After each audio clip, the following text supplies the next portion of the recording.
January 10th, 2020. This is Nerd Bourbon episode 136. I'm Seth Sturgill. And I'm Todd Sturgill. Hello, Todd. Hello, Sam. Is your brain working again now? No. Is after that mishap just now? My brain misfired. It's all right. It happens. We hit the record button and just no words came out of your mouth.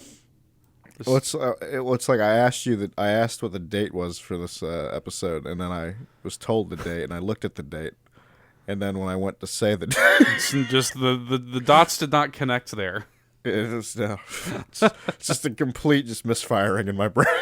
It's not good. That's all right. Every day you stray further from God's light. Yeah. And you're punished for it. Todd, we have got a couple of things to talk about before we get into the show. We got a good show this week. There's a lot to talk about. We're going to talk about some PlayStation stuff. It's funny, as I look at my news drop here, it's actually kind of like perfectly divided between PlayStation news and Nintendo news. So we're going to talk about a bunch of that stuff, some PS5 stuff, some potential Switch Pro stuff? Question mark? Are you tantalized? No, not really. No, I was fine. So we got some shit to talk about. But first, at the top of the show here, I want to announce that next week, we've talked about this in the past, but it bears repeating, that next week, you and I will be at PAX South 2020 in San Antonio. Spooning. No. Spooning publicly. No, but we will be there in beautiful downtown San Antonio by the Riverwalk in the extraordinarily large Henry B. Gonzalez Convention Center where PAX South 2020 is being held. And we will be there with copious amounts of Nerd Bourbon pins. If you are a listener, if you're a fan, if you're hearing this and you would like a free, gorgeous, well-designed, beautiful gold hard enamel pin with the Nerd Bourbon logo emblazoned upon it, come say hi at the show. Hit me up on Twitter, and we will make that happen for you. And I'm going to have a bunch of them. So, and I was actually thinking about, I've had a couple of people inquire online how they can get their hands on one. And I think after the show, depending on how many leftovers we have, I might just list them for sale. And so we'll see how that all plays out. Because there are some folks. Put them on eBay? I just, I could pretty simply create a little storefront with, it wouldn't be a problem. Would not be an issue at all. Link to my PayPal or whatever, Even an Etsy account. I mean, there's several ways we could go about this. So we will update you in the future after the show. Another thing that is relevant to you guys as it relates to PAX South is that we've got an evergreen episode for you next week so that we do not miss a week of Nerd Bourbon. And in that evergreen episode, we discuss the games of the decade. And it's actually... That was actually a fun one to do. It was longer than I expected. I will be honest with you. I expected it to be as long as it was. There's some good deliberation going on there. I think it's a solid episode. So that is what you will get in lieu of a standard episode next week while we're at the show. And then the week after, we'll be back to normal because Todd will be back in his den and I will be back in my den. And we can have a normal episode of the show. And honestly, it's probably going to be a lot of just recapping what the show is. Mm-hmm. Just kind of talking about our trip in general. It's probably what that episode's going to be like. But anyway, with all that housekeeping sort of out of the way, TLDR, we're going to be at PAX South next week. It's fucking crazy. I'm sitting here, I just look at the calendar every day, and I'm just like, God. It doesn't feel real that it's so close. But it is. I'll be caressing you soon in person. But with all that out of the way, Todd, what have you been playing? Not a whole lot. I know something you've been playing.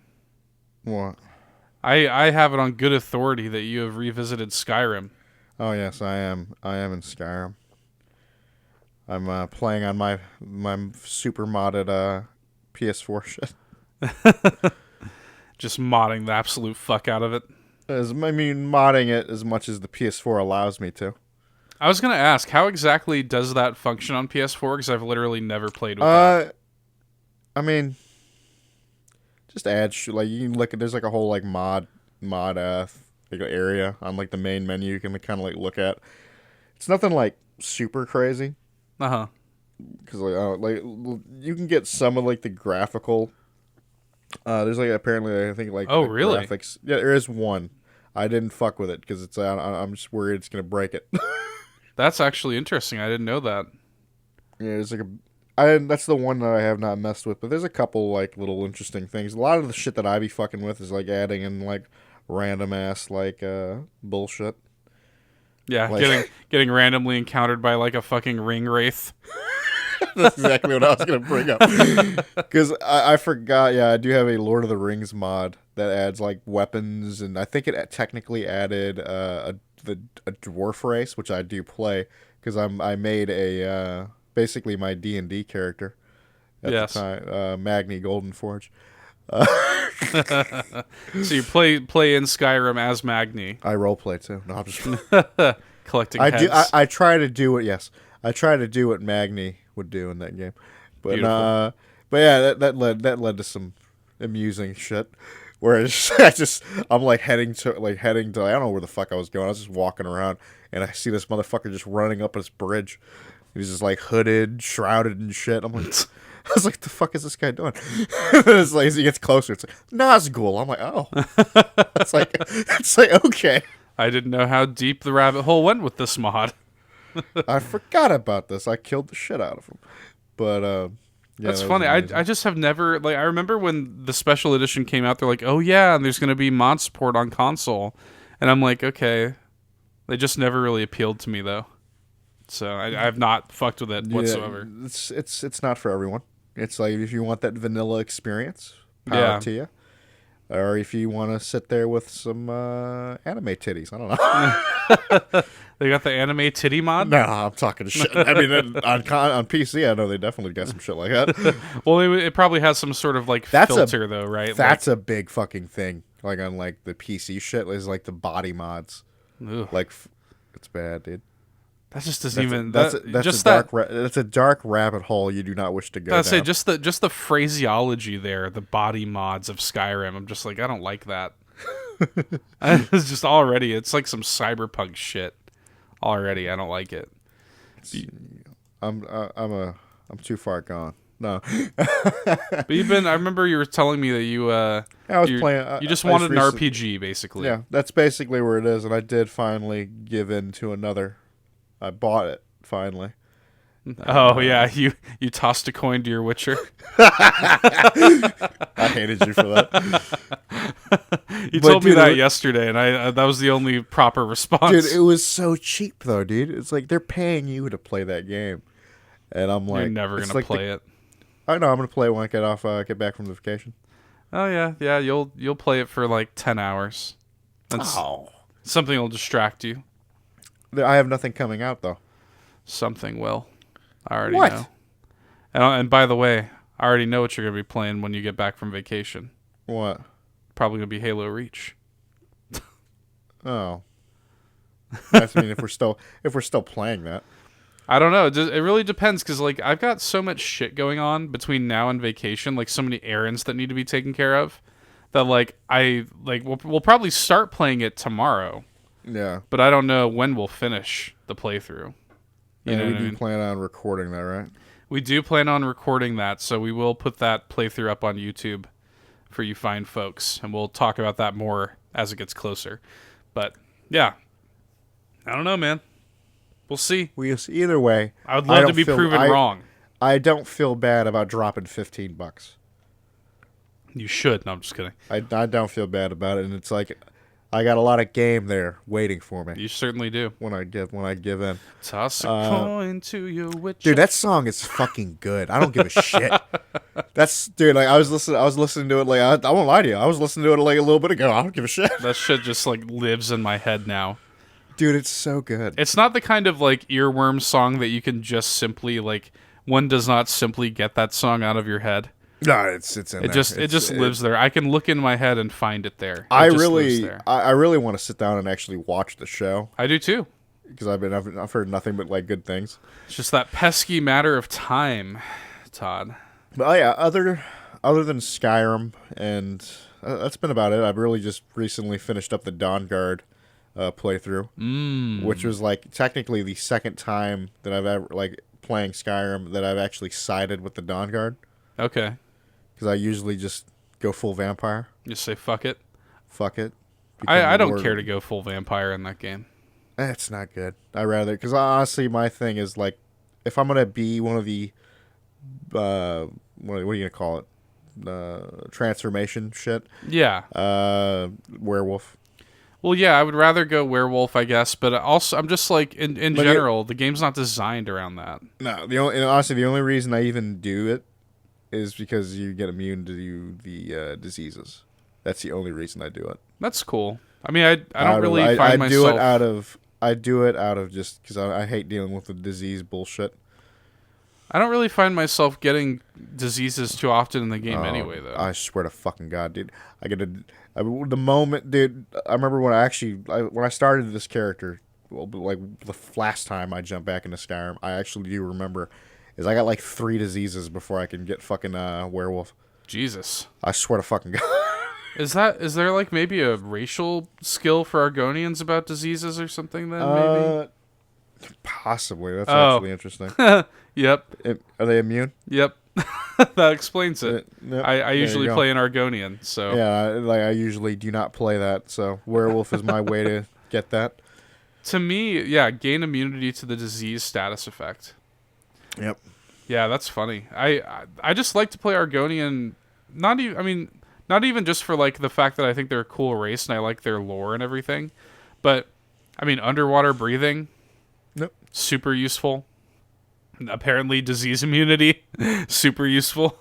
Mm-hmm. That's there's ways to get around it with like obviously with the werewolf shit. Yeah. But it's cool. Let me tell you right now, I really don't transform into it. Like at all. Yeah, I hate that they included that like vampire lord transformation or whatever it is. Don't really do it. It sucks. It's not. It's really not that good. It's like it's more of a honestly. It's more magic based. It's like a magic version of the werewolf in my mind. And you're like tall and floating around, and like suddenly you can't fit through doors right and shit. It's dumb like as hell, dude. Just my issue, like my things with those, the transformations. It needs to not be on a time. I mean, it could be on the timer as a primary, but there needs to be a secondary option to just change back. Like easily.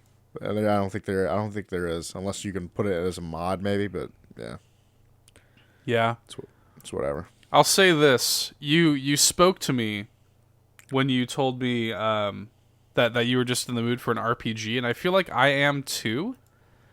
Mm-hmm. I'm at odds with myself. Like I feel like I want an RPG, but I don't have a ton of time to devote to an RPG. But inside, there is an RPG like fan clawing at my insides. It's right now. It's like I'm more comfortable just kind of existing in like Skyrim than like I could play like Monster Hunter still, but I'm like I kind of don't want to because I don't know. I feel like I don't really have a goal in Monster Hunter anymore. Because it's like I'm kind of good on like all my setups and shit. Like I'm comfortable with it, and there's really just no reason for me to even like play it right now.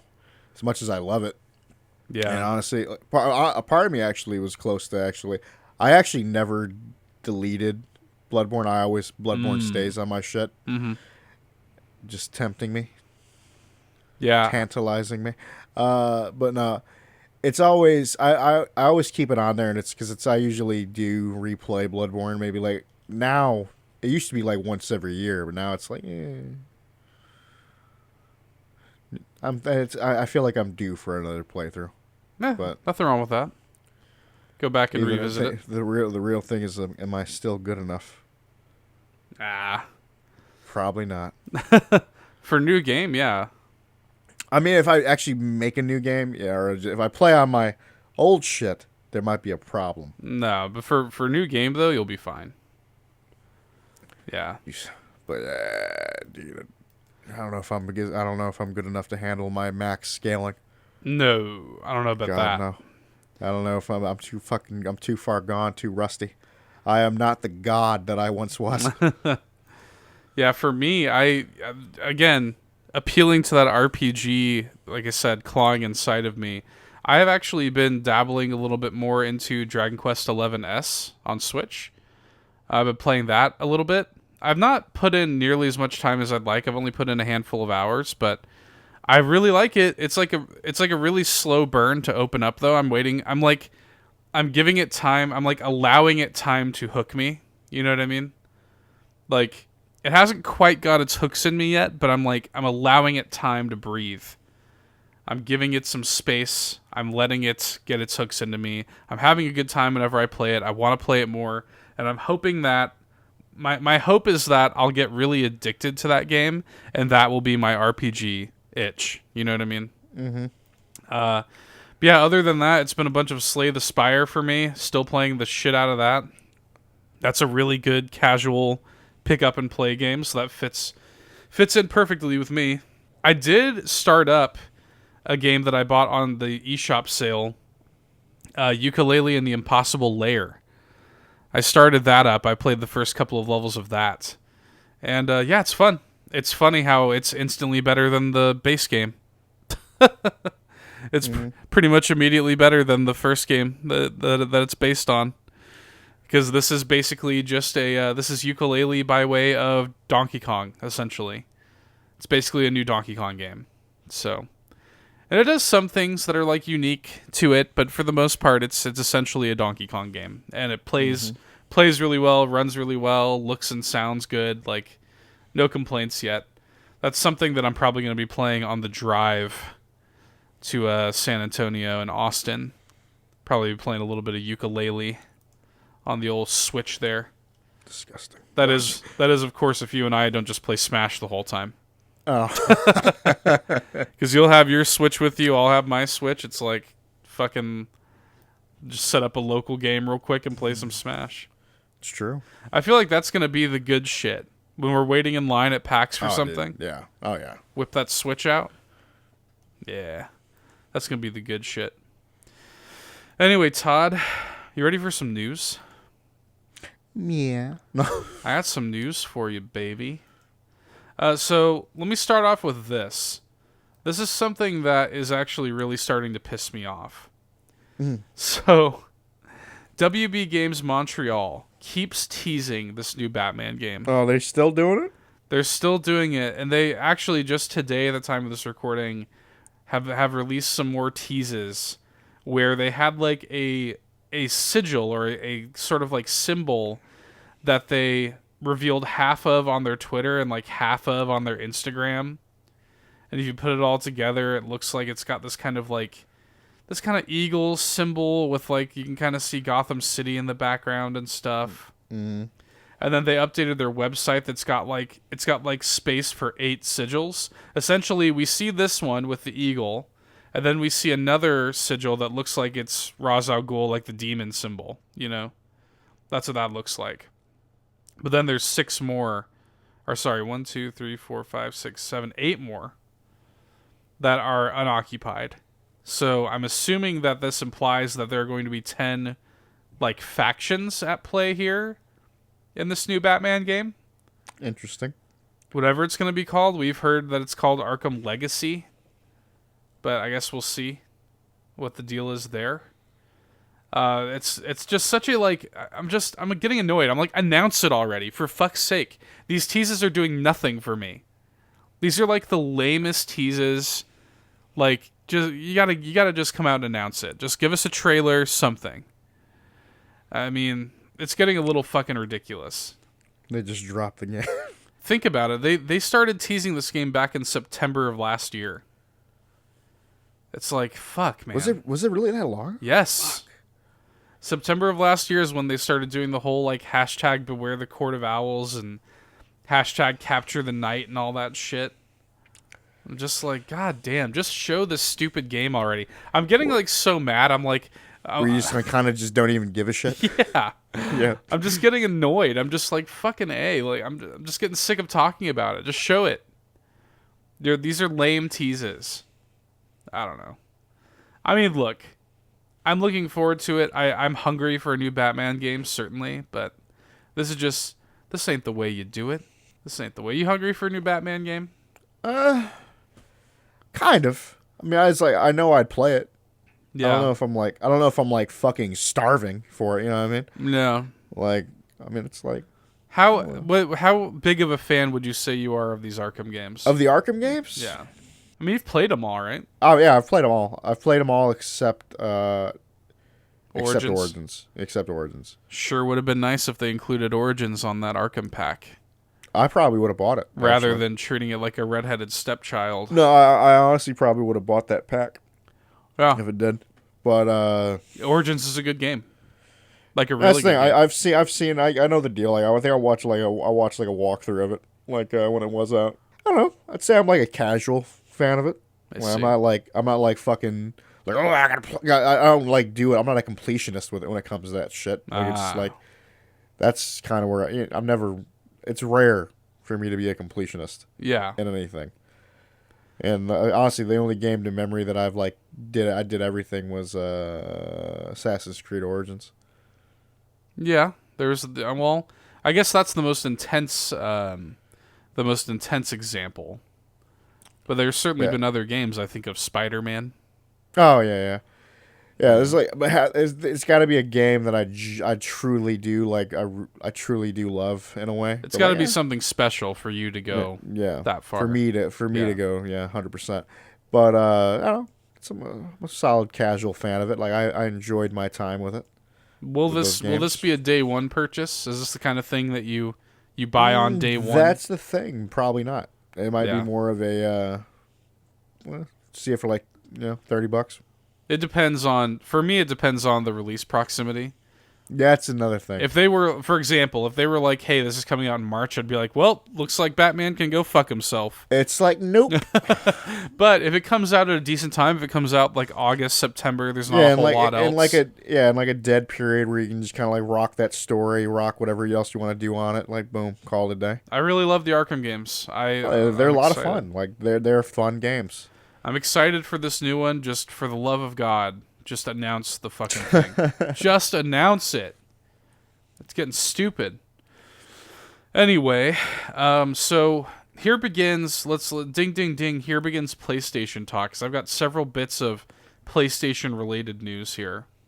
So we had the Consumer Electronics Show, and Sony had a presence there at CES this week, and they sort of ended their kind of like presentation with a small stop in the PlayStation realm, where they even revealed some scant details about PS5. So first, they boasted new sales figures for the PS4. So I just wanted to go through this real quick because it's kind of cool to get like hard numbers straight from the horse's mouth. Mm-hmm. We don't have to speculate. We actually know these are hard numbers straight from Sony. So 106 million PlayStation 4s have been sold, which is a fucking astronomical number. It's never going to touch like the realm of like PS2, but still really, really good. Yeah, I mean, you can't touch that. 1.15 billion PS4 games have been sold. That's billion with a B. Fuck. Yeah. 5 million PSVR units have been sold, which that's really impressive. That is impressive, actually. Even that is fairly impressive. PSN has 103 million monthly active users. Yeah. Pretty impressive when you consider, 103 million monthly active users, 106 million PS4s. Essentially everybody that owns a PS4 has PlayStation Network. Yeah. And then PlayStation Plus currently has 38.8 million subscribers. Mm-hmm. That's about a third of people who own PS4s are paying for PlayStation Plus. So, all impressive numbers. It was cool to see those figures writ large there on the stage, but a few little droplets, a few delicious morsels of PS5 info came next. So they had a little splash screen where they showed off some of the PS5 hardware features. They said it is going to have 3D audio, sound, haptics, and adaptive triggers, an ultra-high-speed solid-state drive, hardware-based ray tracing, and Ultra HD Blu-ray support. None of this is super surprising. Mm-hmm. A lot of people are a little bit annoyed. A lot of people are worried about this because they're like, hang on, you didn't include backwards compatibility on that list. And it's like, Okay, this is not the place for that. That's my retort to the people who are worried that they did not include backwards compatibility. Sony has been very upfront that the PS5 is going to be fully backwards compatible with at least the PS4. Mm-hmm. Like, if you remember, Todd, when we first even saw the PS5, it was running a PS4 game. It was running Spider-Man. So, like, I don't understand why people are worried all of a sudden that it's not going to run PS4 games. The reason they didn't show that off here is because this isn't the place to show it off. This is the Consumer Electronics Show. So they're going to be talking about, guess what? The electronics, the technology inside of the PS5. This is not the place to talk about backwards compatibility. E3 is. Mm-hmm. Or if they're going to do some sort of event before E3, that's the place to talk about it. So don't fear, friends. This is going to have backwards compatibility. Now, this is all pretty much shit that we knew about. Hardware-based ray tracing is interesting. Ray tracing is a new buzzword floating around. It's the new teraflops. It's the new It's fucking terrible. mega textures and all that shit. Ray tracing is the new one. It's some sort of lighting tech. Yeah. So that seems to be a big deal right now. Ultra HD Blu-ray support. It's like, duh, of course. Finally, so. Now, they ended this with revealing the console's official logo, which, hey, looks a whole lot like the PS4 logo. People have been making fun of this already, because it's like, they made it a big deal, like, here's the PS5 logo, and it's literally exactly what you expect it to be. I mean, yeah. I didn't need it to be anything else. I'm okay with it being what it is. But I don't know. Like, I feel like people like expected it to be some like revolutionary new design. Like, I don't know, like what people would expect. It's like change the font a little bit. This is ostensibly the same logo they've gone with since PS3, basically. Yep. Even the PS2's logo sort of follows this format. It looks a little bit different, but it does follow that sort of like stylized format in the way that so I don't know what you expected. I'm dead ass like looking at the PS5 versus like the PlayStation 2. The deal with PlayStation 2 is they were more like straight edge with the angles basically, and they kind of just rounded them out with like the later one. But the idea is the same. Yeah, it's completely the same. So it's like this is basically the way it's always been, but people are making fun of it. It's like like, oh, so this is what it looks like in Sony HQ designing the PS5 logo, and they just like took like the S and flipped it around, made it the 5, essentially. So some solid memery has happened, but I mean, look, if it ain't broke, don't fix it. So we'll see. We will surely hear more about the PS5 soon. Sony, as they left the CES stage, they promised more details on PS5 in the coming months. So now, that segues nicely into another bit of PS5 related news that I've got, and I'm curious if you saw this. We have seen some leaked pictures now that have given us our first full look at the DualShock 5. We now know for sure what the DualShock 5 looks like. And it's interesting. Did you see this? I don't know if I have. So the way this happened, there's a person on Twitter who was a night cleaner at a video game development studio's office. And they were cleaning one of those, super ugly PS5 dev kits. Those hideous V-shaped dev kits. And one of those dev kits was left out in the open with the DualShock 5 connected to it as they were cleaning it. No. So they snapped pictures. So, yeah, there are now pictures out there of the DualShock 5. And honestly, I mean, unsurprisingly, this looks a lot like the DualShock 4. This looks very, very similar to the PS4 controller. It's fatter, which I actually kind of like. It looks like it's got some more heft to it. Mm-hmm. We can see that it's got USB-C support. Thank God. Thank fucking God. I mean, it's 2020 now, for fuck's sake. It's about fucking time, dude. So we see that it's got USB-C support, so we're thankful for that. Still a big part of the real estate for the touchscreen there. There's actually been rumors, this has not been confirmed, but there have been rumors that the touchscreen is actually going to be an LED touchscreen, where you'll be able to access your home menu, and it's basically going to be ever present on the screen itself. I don't hate that though. As long as I can turn it off, I'm cool. That's my only misgiving with any of this shit. The touchscreen, the light bar. Just give me the option to not use it, and I'm good. Mm-hmm. So we'll see. If that rumor is true, though, the only thing that's going to worry me is the price. If this thing has got an LED screen on the front of it, this thing's probably going to be $100. And if you have no option to turn off the LED screen, guess what? It's also going to drain the fuck out of your battery.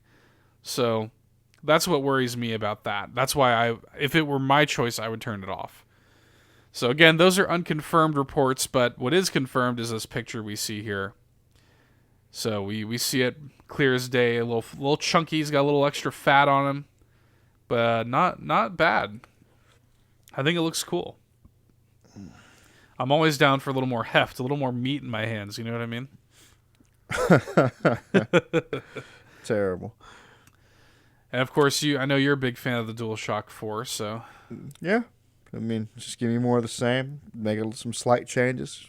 I'm fine. The layout is identical, down to even having like the option and the sort of like share button or whatever in the same place. I mean, if you can picture it, it literally just looks like a fatter DualShock 4. There's no fuss, no muss. So I am all right with that. Now, here's the real question. This person is almost certainly looking for a new job at this point. Oh, real shit. It's like, you stupid bitch. It's funny. They sort of like teased where it was they're working. The letter U was involved. So I'm like, maybe it was Ubisoft. Like they work at like one of the Ubisoft studios. Because Ubisoft's got dev kits and they're of course. So somebody fucked up and left the controller sitting out, and the cleaner snapped a pic. Multiple motherfuckers just got exactly. So you stupid bitches. Last bit of Sony related news I've got here. This is cool for Media Molecule. Media Molecule's long in development creation game Dreams has officially gone gold. Studio announced over Twitter this week that they say, quote, "We're all set for February 14th, 2020.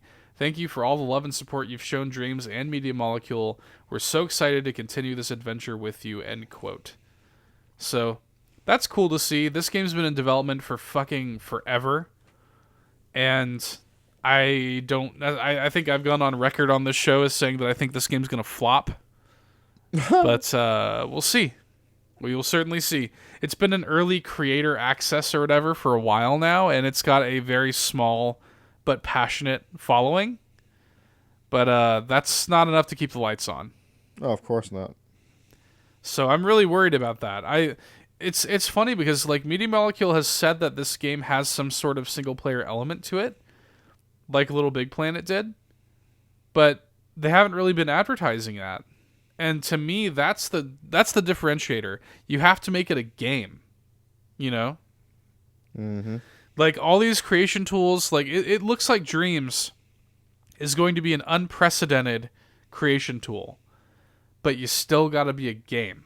Mm-hmm. If you want people to buy it, you still have to be a game. So it's like, I don't know. I'm worried. And it sucks because Media Molecule, those guys are really talented, and they make some really cool games, and I don't want to see them go bye-bye. But I think Dreams might be the nail in the coffin. I really do. I would, of course, love to be wrong about that. I would love nothing more than to see them continue to have, like, Little Big Planet levels of success, but I'm just not confident in that. So anyway, moving into a Nintendo-oriented direction, Todd, which is a direction that I leave myself firmly planted in. I do not. Nintendo. If I had the cachet to do a all Nintendo podcast, I would. Oh Lord, I know you could. If I had the sheer amount of free time, I would do a Nintendo podcast. 100%. Anyway, so one of the most prolific Nintendo leakers out there on the internet, you may have heard her name before. Her name is Emily Rogers. She's one of the most prolific leakers out there on the internet. She has been very quiet in recent months in regards to leaks, but she did get on Resetera, whatever the fuck it is, She did get on there this week and dropped a few nuggets of information regarding Nintendo in 2020. She posted, quote, "I say this as someone who is optimistic about this year. My only concern about 2020 is that Nintendo might lean a little too hard on re-releases of older stuff as a crutch to fill out their calendar. Nintendo has already officially announced Tokyo Mirage Sessions #FE Encore and Xenoblade Chronicles 1 Remaster for this year. I can also confirm that Nintendo has at least 2 more unannounced Wii U ports. They are not difficult to guess because there aren't many Wii U games left to port." End quote. So she goes on to say that the first half of 2020 is going to be largely all about Animal Crossing, which makes sense. That's going to be Nintendo's big kind of focus for the first half of 2020. But she does go on to say that she's confident that the bottom half of 2020 is going to be a lot more stacked with Nintendo games. But that's not what I want to focus on here. I want to focus on the Wii U ports that she says. She says at least 2 more Wii U ports are confirmed to be coming to the Switch. What could they be, Todd? You know what they should be. I know what they should be, but I actually have some thoughts on that. I've gone on... I mean, look, nobody loves Zelda more than this fat son of a bitch right here. Nobody. But I was sitting here thinking about this, and I'm like, the more I think about it, the more I'm like, I don't know if they're going to do it. I really don't. I lose hope more and more every day. And the reason being is because, like, if you actually look at the Wii U, the best-selling Wii U games, right? So I'm just going to pull up real quick. Best-selling Wii U games. Those 2 Zelda ports are not that high up on there. So Wind Waker HD is the 9th best-selling Wii U game. It only sold 2.31 million. Respectable. Those are respectable sales. But that's not super crazy. You know what I mean? And then, as far as Twilight Princess, I can't even see that because it's not even in the top 20. So, Twilight Princess may not have even approached 1 million units sold. So, I hate to say it, but like the more I think about it, I don't know if they're going to port those games. How does that make you feel? It makes me sad, but I mean, like, I look at this and I'm like, okay, like, you got to think about this. If they're going to port those games to Switch, they have to go in and do work. It's not going to be a quick and dirty port. They have to actually go in and remove, like, the touchscreen functionality. They have to remove all of the dual display shit that you can do with that. They have to take all that out. So that's not something that's easy to do. That's going to require work and money and resources that I don't know they're willing to spend on games that didn't do that well on Wii U in the first place. So that's what worries me. Now, if Nintendo were smart, they would know that if they do put these games out, they will sell twice as much on Switch, if not more. Like, those games will do really well on Switch if they release them. I guarantee you, if you release either one of those games on the Switch eShop, it would outsell its Wii U counterpart.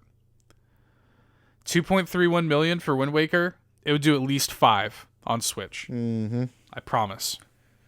So, I don't know.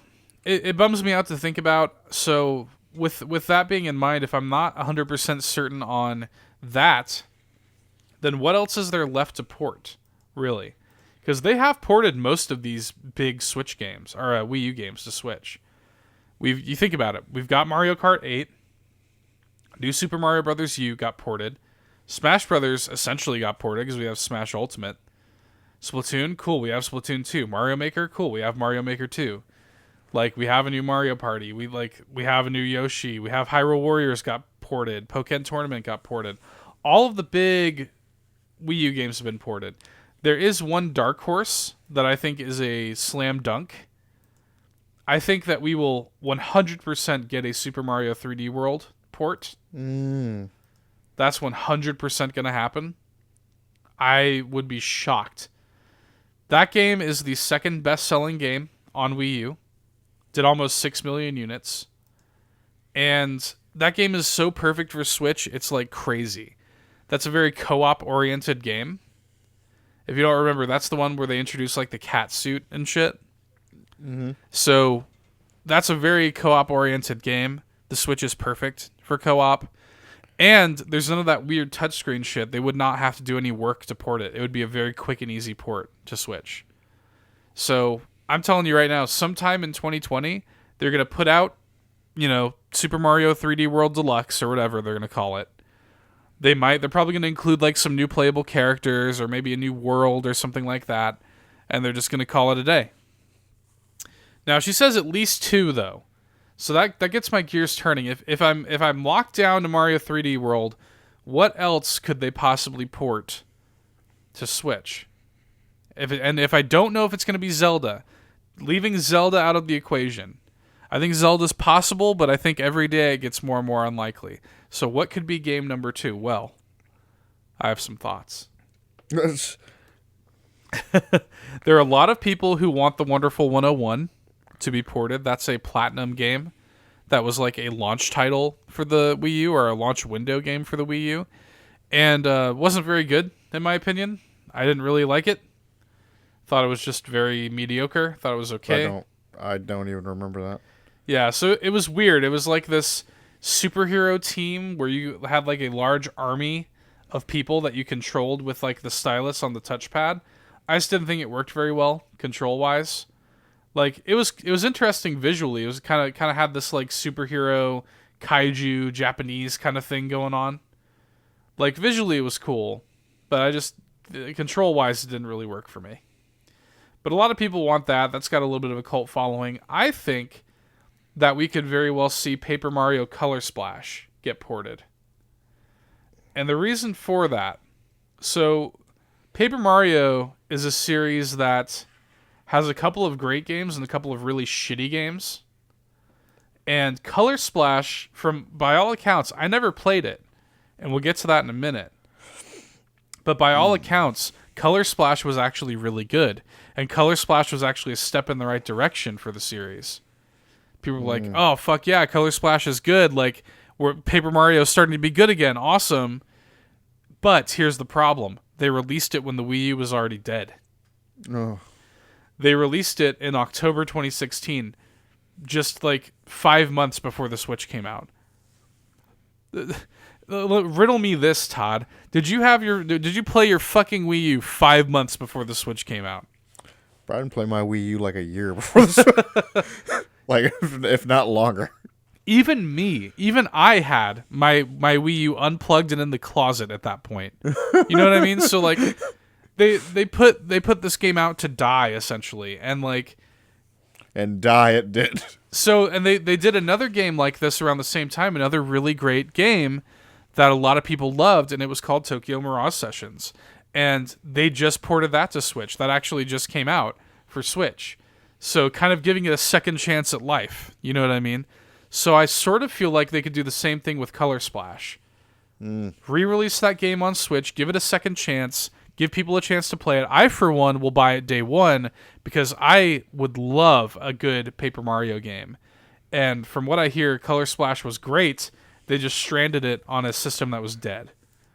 So my heart, Todd, would love to say that the 2 Zelda games are going to get ported, but my brain says that we're going to get Mario 3D World for sure, and possibly Color Splash. Okay, that's what I'm thinking.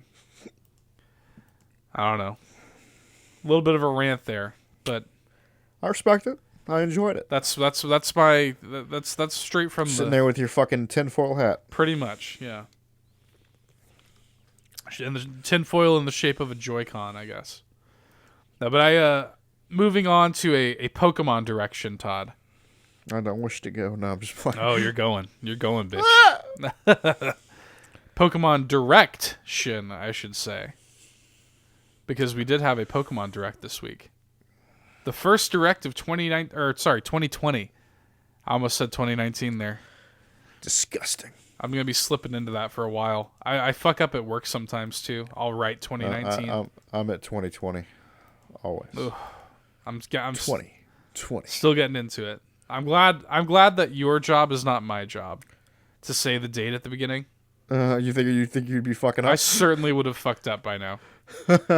Anyway, yeah, we got the first Direct of 2020. It was a Pokemon-focused Direct, about 20 minutes in length, and it focused primarily on 2 pieces of news.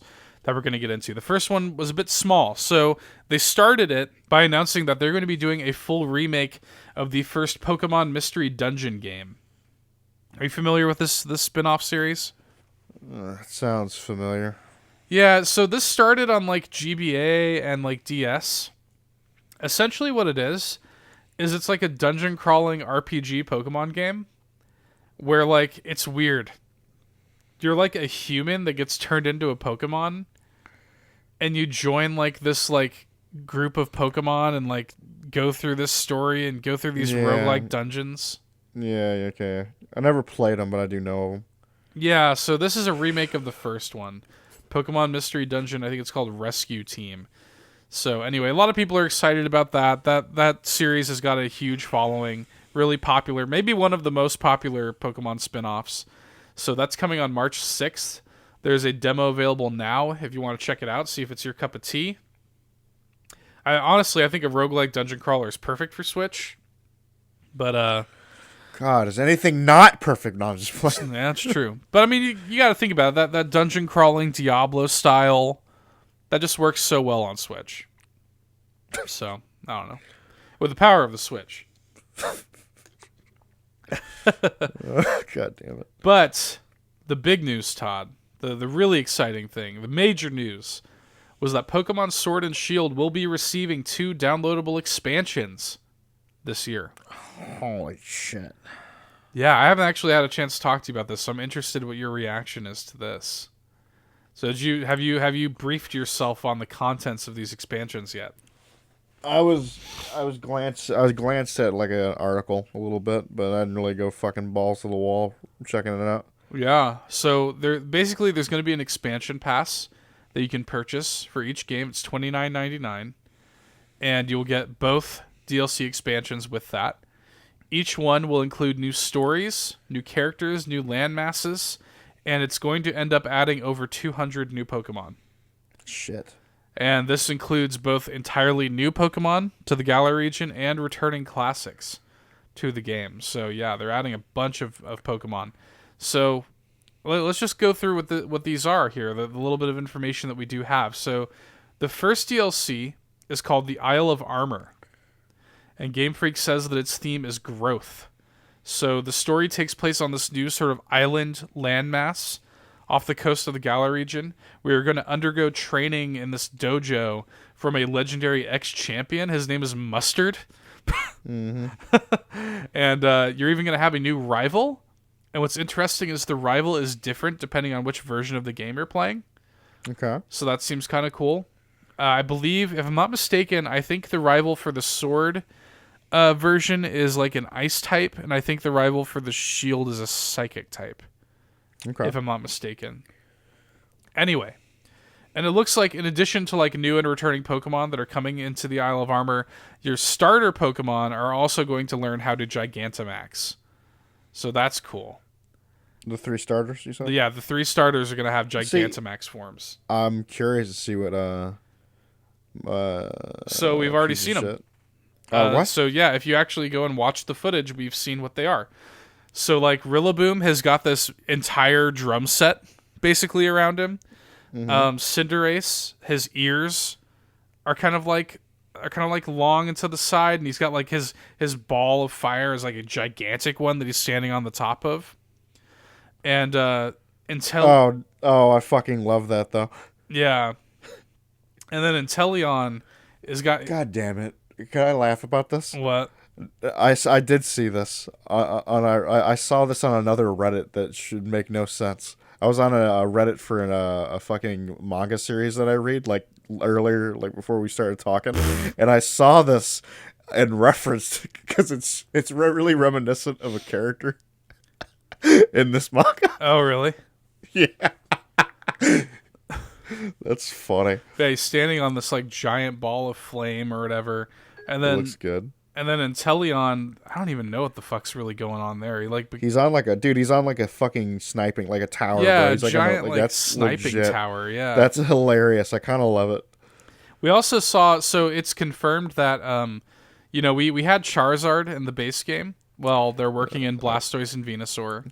And I kind of like Venusaur's Gigantamax. I'm looking at it right here. Yeah, the flowers kind of like turned inside out and kind of covers his body. That. It's cool.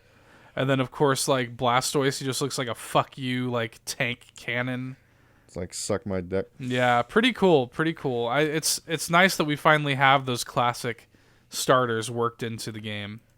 So that should get some of these people, some of these like national Dex people to shut the fuck up. So that's cool. The second DLC expansion is called the Crown Tundra. And by the way, all of these expansions feature like new legendaries. There's actually a fighting type legendary that has 2 forms that you're going to get from the Isle of Armor. What? Forget his name, but he's got a cool design. He's kind of like this kung fu bear looking guy. And then the Crown Tundra has got a new legendary that's like a grass. I think it's a grass psychic type. That looks like kind of like a deer. You talking about Big Head Boy? Big Head Boy, indeed. So yeah, the Crown Tundra. Game Freak says that its theme is exploration. So this one takes place in a kind of like snowy landmass to the north of Galar, and it's completely open like the wild area was. And Game Freak described a new type of co-op play that will be made available in the Crown Tundra, where you can actually link up with your friends and explore these dens. And inside of these legendary dens, it's got all of the legendary Pokemon across all of the previous gens. So, like, all of them are in there. So that'll be fun. That could be some co-op fun times there. Catch all the legendary Pokemon together. So, as I said, the expansion pass is $29.99. You can buy it right now on the eShop. I think there's like a pre-order bonus where you can get like a Pikachu or an Eevee shirt or something like that if you pre-order it, whatever. Oh my god, dude, there's going to be Galarian, Articunos, Moltres, and Zapdos? Yes. Fucking nice. So a lot of cool shit that they're adding with these expansions. So Isle of Armor is coming out in June, and the Crown Tundra is coming this fall. So, and also I should say that if you don't buy the expansion pass, there will be a free update to the game that you can still obtain all of the new Pokemon via trades for free. So you're not completely left in the dust if you don't buy it. Let me tell you right now, I'm kind of down for that fucking bear. The Kung Fu guy? Bro, it's kind of legit. Yeah. He's fighting in dark and fighting in water. Yes. It's interesting as fuck. I'm sitting there, I'm like, you bastards. Just when I thought I was out, you pulled me back in. I thought I was done after like 80 hours with that game and completing the Pokedex. You got 200 more to go, boy. They have an event that is going live today where you can, or at the time of this recording today, it's live right now, where you can download an update for the game and then go to like the Wedgehurst station, and it kind of jump starts. It kind of gives you a little taste of the start of the story. You meet the new rival and everything, and you get a chance to catch Galarian Slowpoke. And the interesting thing is, you're going to have this Galarian Slowpoke. The only way to evolve it, you're gonna have to kind of take it with you to the DLCs, because there's an item that you're gonna get from the Isle of Armor that's gonna evolve it into Galarian Slowbro, and then there's an item that you can get in the Crown Tundra that will let it evolve to Slowking. So well. So yeah, really cool. It's interesting. They even said in the direct, they were like, we didn't want to go for a third version with this. Like, I mean, I respect that though. Like, just keep this going, like with the expansions a little bit, you know? Exactly. And it's funny because like you were even asking me just maybe a day or two ago, like what I thought was going to happen in the Pokemon Direct, and this is kind of what I was saying, but I didn't think it was actually going to happen.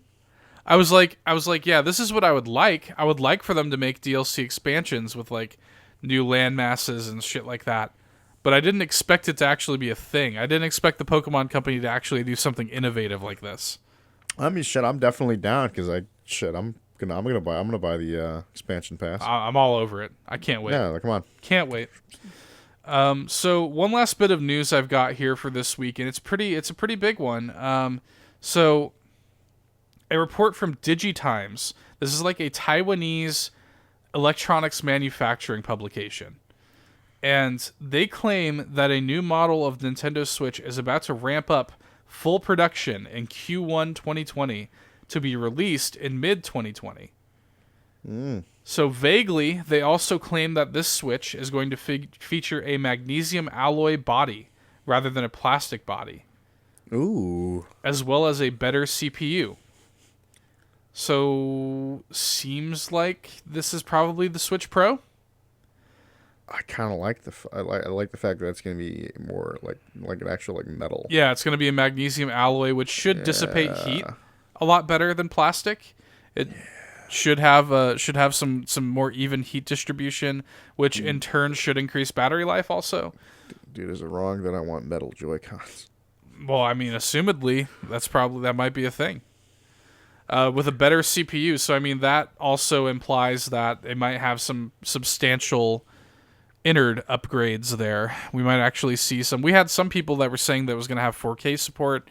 So bullshit. I think it'll probably upscale to 4K. I don't know if it's going to render the games in 4K. But I think hooked to the TV, I think it will probably at least upscale. Like the fact that I still have to have my Switch's like main menu 1080p on my 4K TV is a little embarrassing. So I think it will probably at least upscale shit like that to 4K, even if I don't think the games will be upscaled.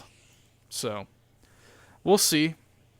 Digitimes themselves, their track record with Nintendo leaks have been kind of sketchy in the past, but hit or miss. Yeah, but it is worth noting that the Wall Street Journal backs up their claims.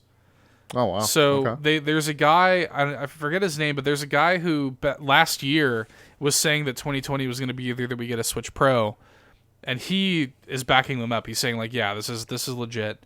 So we'll see. I mean, it could be that this year we're going to get a Switch Pro. I'm honestly a little surprised by this because, gun to my head, if you had asked me, I would have said that they're going to hold off on this until next year. But I think we're kind of seeing I think we're kind of seeing a fight in Nintendo that we haven't really seen before. I think Nintendo knows that if they punch up, if they keep their momentum going the way they have been with the Switch's launch, I feel like they kind of know that they could like really do something. They can, in other words, they can be an actual competitor for a change. Instead of like just a second. I mean, it's for me. My Switch is kind of just a side thing, right? And like, I mean, shit, it'd be weird for me to make it my primary. You know what I mean? I mean, it's ostensibly my primary console, but I mean, also, just like it's never going to compete with PS5 and Xbox One in terms of like graphics.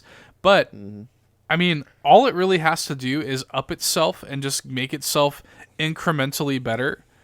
And like things like, I think it's really smart if this magnesium alloy body thing is true. I think that's really smart because I think that's going to make it feel more premium. It's going to just feel like a more sturdy, nice premium console. The better CPU inside. I mean, I think this implies that we are going to have a pretty substantial upgrade in things like processing power. For me, I'm like, okay, cool. Make my old Switch games run better. And then make the new ones designed around this. Like Breath of the Wild 2, I want it to be 60 frames on Switch Pro. Oh, like, preach. That's what I want. I don't want to be going to the fucking Korok Forest and have it chug. Even with all the optimization, it still chugs. Yeah, I mean, they patched that game and made it like way, way, way more stable, but it'll still chug a little bit if you go there. I remember like the first time. It was bad. Yeah, it'll dip into like fucking like the 20 frames and it's like at that point you see it. It's bad. It's like, ooh, shit. Right. So, I mean, there's a lot going on there. I understand and everything. I mean, you gotta consider that this is ostensibly a handheld. Oh yeah, so, definitely. I mean, like, but if they're gonna come out swinging with a Switch Pro that has all these optimizations, like, I'm there for that, man. I joked about it. I think the last time we talked about this, I said I don't know if I'd get it. I'd probably get it, honestly. I want to play these games. Nintendo makes the best games, and I want to play the best games the best way possible. Yeah. So I'm on board.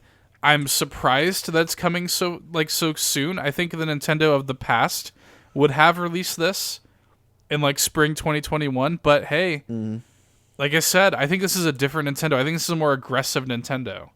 There's nothing wrong with that, you know. I think we're starting to see. I think the Switch has given Nintendo the confidence to kind of breathe some new life into them. Yeah, it kind of made them be like a fire. Yeah, like I can fuck again. Basically, it's like it's like after the Wii U like really shot them down. Oh, dude, yeah. They're back and they're like, look, motherfucker, like the Switch outsold PS4 and Xbox One every single solitary month of 2019. The Switch moved like 3 million units just over the Christmas weekend. So it's like, go fuck yourself. Like we matter again. We are forced to be reckoned with in this way. Now, I'm not saying that PS5 and Xbox Series X are shaking in their boots. Of course not. It's nice to see that Nintendo is not anymore. Yeah. Like Nintendo's like, fuck you, we can come out in fall 2020 also, and we're not scared of you. We can come out and we can do this and we can survive and we can do well. I'm still, just speaking of just like next gen shit in general, I still am like on the fence of like, am I gonna get both in one go? Am I gonna drop am I gonna drop $1,000? This is another interesting thing. If the Switch Pro is coming out, well, there will be a Switch Pro, but if it is coming out this year, yeah, that's 3 consoles to purchase this holiday. So it's like that's the thing, man. Like I'm just like fuck. Because now it's like I know I kind of want an Xbox because like shit, these motherfuckers buying all these damn studios. Well, here's the thing. Like you got to think about it. I'm thinking in my own head. A Switch Pro should have a premium price tag. So I think a Switch Pro is probably going to be $399. I can see it. I don't think they're going to go cheaper. I think $399 is probably the sweet spot for that. $399 makes sense to me. $399 is. I would also. I'm just saying. I would really love a higher class dock. Yeah. That's another thing I would love. These are the sort of things that I need to think about for the Switch Pro. So $399 I think is the price because $299 is like I think they're essentially going to have 3 SKUs, right? If you're coming into it and you're casual or like if you're a kid, $199 for the Switch Lite. It's handheld only, cool, you're good to go. $299 you get the base Switch model. Which is just, rigidly it's everything the Switch is, you're good to go. If you want to get extra and you want to have the premium Pro version, $399. And it's got the better dock. It's got the magnesium body. It's more powerful, blah, blah, blah. Yeah. So I really think that is probably going to be the structure there. And by the way, at $399, it's still going to be cheaper than PS5 and Xbox Series X. Of course. And we've talked about this like shit every time we do bring it up. It's like, Brett, I ain't paying more than like fucking $500. Yeah, I think $499 is probably going to be the going price for both of these. You can't ask motherfuckers to drop like $6.99 or like $5.99. No. Like you cannot. I'm sorry. No, I think $499 is probably going to be the price for both Xbox and PlayStation. If any of them are crazy enough to do it, I could maybe even see PlayStation just taking the bite and being like, hey, maybe they'll go $399 or $449. That's the thing. I feel like there's something, just from a business standpoint, to like lowering your price to that, take the L technically, but it also like you would also end up turning a profit in the long run. You'll also remember, I think this is just last week on the show, we talked about how PlayStation seems to be going for cheaper components. So they will not be technically as impressive as the Xbox Series X, but they don't necessarily need to be either. Because they could come on stage and they could say, hey, our console is going to be $399, whereas the Xbox Series X is $499. But our console is more affordable. I'm already off bat. Like, I'm about to just get the more affordable one right now. We're more affordable. 106 million plus of you are already in the PlayStation ecosystem. Just all your PS4 games work. Just come on over. So I think if gun to my head, I think $399 for Switch Pro, $399 for PS5, and $499 for Series X. Now, that is what? $900 for the 2 main consoles, and then an extra $4 for Switch Pro. So $1,300 for all 3 of them. Hurts my fucking soul, dude. That's not including things like if you want extra controller, if you want like more memory. Goddamn game. Yeah, games that are coming out with them. Granted, you're covered with... One thing that is nice about Xbox, you are covered with that as long as you're a Game Pass subscriber. True. You're kind of good. Very true. That's another thing I didn't even think about. I've got another little prediction here. I think that at some point, maybe not this year, maybe next year, but at some point in the PS5's lifetime... You think they're going to go Game Pass route? I think we're going to see a Sony Game Pass. Oh, shit. I think we're going to see a Sony version of Game Pass. I would jump right on that shit. Yeah. I just think that Game Pass is such a smart idea. It's the kind of idea that is begging to be stolen. So I think we're going to see that. But I don't think Nintendo's necessarily going to jump on board with that, but I'm excited to see where all this stuff is heading. We're at exciting times, Todd. An exciting time to spend a lot of goddamn money. You prepared to open up that ass? No. You prepared to open up that wallet and fucking spread them cheeks and fucking it's not good, dude. $1,300. Boom, boom, boom. Shit hurts, dude. Hachi machi. It's like, hey, you want to spend like your entire fucking check? You want to spend all that on consoles? Anyway, that's why it's like I'm happy we live in a generation for like a good little bit. Yeah, I mean, at least you can be confident knowing that it will return your investment. I mean, think of all the hundreds of hours you get out of these things. Oh, yeah, exactly. So, I mean, if you think about it, it is worth the investment. But anyway, still hurts. It's still hard to take that bite. That's that moment when I'm like, part of me kind of hopes GameStop still exists so I can like pay on it in chunks. Right? Instead of one go. Yeah, instead of just one hard butt fucking, I can just like be like, hey, here's a couple $100 here and there, and you know. So I don't know, man. We'll see. I know myself though. Whatever happens, I probably will end up getting them all. I don't know in one go, dude. That's hard. It is hard. Oof. But I'm an idiot. So that's all I've got this week, Todd. You got anything else you want to add before we wrap it on up? I think that's about it, man. Hopefully Sony, Nintendo, and Microsoft wrap it on up before they fuck our asses this holiday. Anyway. Anyway, we'll see you next week. Again, evergreen episode next week where we talk about the games of the past decade. Look forward to that. Todd and I are going to go to PAX South. We're going to eat barbecue. We're going to get drunk and play Smash Brothers. And fuck each other. I'm sorry there's been so much homosexual innuendo at the end of this episode. I wouldn't even call it innuendo. It's pretty blatant. It's not innuendo anymore. Anyway, thanks for listening, guys. Get fucking dunked on. Bye. See ya.